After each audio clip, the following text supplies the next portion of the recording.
Hi అండి, hello, నమస్తే. అందరు ఎలా ఉన్నారు? నేను మీ వహీదా. వెల్కమ్ బ్యాక్ టు మన ఛానల్ చిన్నమ్మ చేతి వంటలు. ఈరోజు మీ అందరికీ టేస్టీగా మనం కోడిగుడ్లు కర్రీలు చాలా రకాలు చేసుకున్నాం కదా. ఈరోజు మీ అందరికీ సింపుల్గా చాలా తక్కువ టైంలో కోడిగుడ్డు మసాలా ఇగురు చేసి చూపిద్దామని వచ్చేసాను. మరి దీంట్లో ములక్కాడలు వేసి వండుకుంటే ఇంకా చికెన్తో పని ఉండదు, అంత టేస్టీగా ఉంటుంది. టేస్టీగా మీకు చికెన్ కర్రీ తింటున్న ఫీలింగే ఉంటుంది. అలాంటి కర్రీ ఈరోజు మీ అందరికీ చూపిద్దామని వచ్చేసాను. మరి ఇంకా లేట్ చేయకుండా ఈ కోడిగుడ్డు మసాలా కర్రీ ఎలా ప్రిపేర్ చేసుకోవాలో వీడియోలోకి వెళ్ళిపోదామా.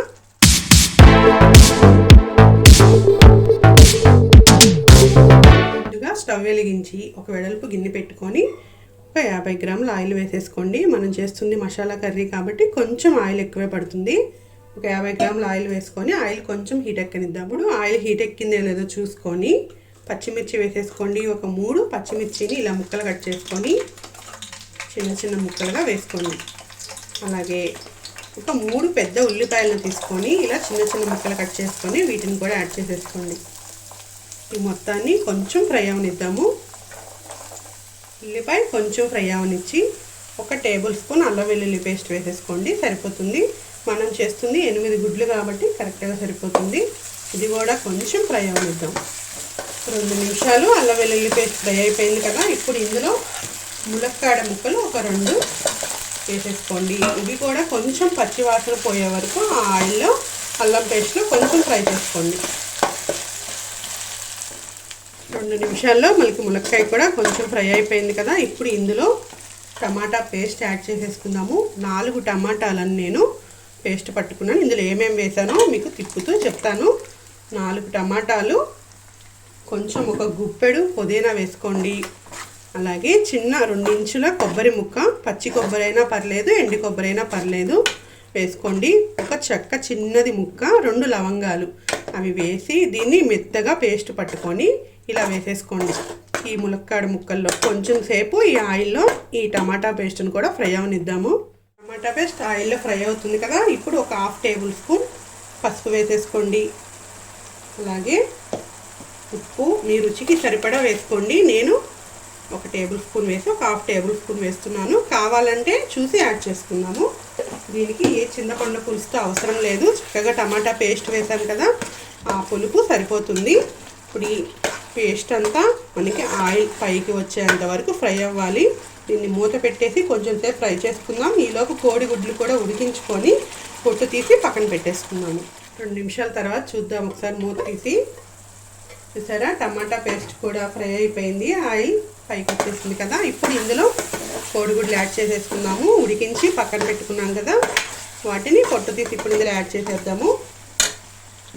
నేను ఒక 7 గుడ్లు తీసుకున్నాను, మీరు ఎన్నైనా వేసుకోవచ్చు. ఈ గుడ్లు ఇందులో యాడ్ చేసేసుకోండి.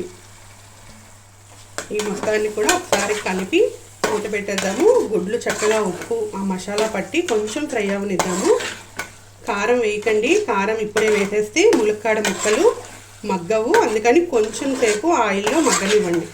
మరి హై ఫ్లేమ్లో పెట్టకుండా మీడియంలో పెట్టేసి మూత పెట్టేద్దాము. ఇప్పుడు గుడ్లు వేసి 2 నిమిషాలు అయిపోయింది, చూద్దాము. గుడ్లు కూడా కొంచెం ఫ్రై అయినాయి కదా. ఇప్పుడు ఇందులో కారం యాడ్ చేసేసుకుందాము. మీ రుచికి సరిపడా మీరు వేసుకోండి. నేను 1.5 టేబుల్ స్పూన్ పచ్చికారం వేస్తున్నా, మీకు ఎంత కావాలంటే అంత యాడ్ చేసుకోండి. ఈ మొత్తాన్ని కూడా ఒకసారి కలిపి కారం కూడా కొంచెం ఆయిల్లో ఫ్రై అవనిద్దాము. కోడిగుడ్లు వేసి 2 నిమిషాలు అయిపోయింది కదా. ఇప్పుడు దీంట్లో కొంచెం వాటర్ యాడ్ చేసుకోండి, ఎక్కువ వద్దు. మనం మిక్సీ గిన్నెలో టమాటా పేస్ట్ పట్టుకున్నాం కదా, అందులో ఒక 1/2 గ్లాస్ వాటర్ వేసి ఇందులో ఇలా వేసేసుకొని మీడియంలోనే ఉంచుకోండి, హై ఫ్లేమ్లో పెట్టకండి. ఈ మొత్తాన్ని ఒకసారి కలిపి ఆ వాటర్ కూడా కొంచెం దగ్గర పడేంత వరకు మూత పెట్టేద్దాము కదా. మనం వేసిన వాటర్ అంతా ఇంకిపోయింది, ఆయిల్ కొంచెం పైకి తేలింది కదా. ఇప్పుడు కొంచెం ధనియాల పొడి వేసుకోండి, ఎక్కువ వద్దు, ఒక 1/2 టేబుల్ స్పూన్ వేసుకోండి. ఎందుకంటే మనం ఆల్రెడీ చెక్క లవంగాలు కూడా మనం పేస్ట్లో వేసాం కదా. అలాగే ఒక గుప్పెడు కొత్తిమీర. సరే కదా, అంతేనండి, టేస్టీగా ఎగ్ మసాలా కర్రీ రెడీ అయిపోయింది. ఇంకా స్టవ్ ఆఫ్ చేసేసుకుందాము. మరి మీ అందరికీ ఈ కర్రీ నచ్చింది కదా. స్మెల్ అయితే చికెన్ కర్రీ ఫ్లేవర్ చాలా బాగా తెలుస్తుంది. మీరు కూడా ఇంట్లో తప్పకుండా ఇదొకసారి ట్రై చేయండి, చాలా నచ్చిద్ది. మరి మీ అందరికీ ఈరోజు వీడియో నచ్చింది కదా. మీ అందరికీ ఈ వీడియో నచ్చినట్లయితే ప్లీజ్ మన ఛానల్ని లైక్ చేయండి, షేర్ చేయండి, అలాగే సబ్స్క్రైబ్ చేసుకోండి. గంట సింబల్ని కూడా ప్రెస్ చేసేయండి. నెక్స్ట్ నోటిఫికేషన్స్ అన్నీ మీకు వస్తూ ఉంటాయి. Thank you.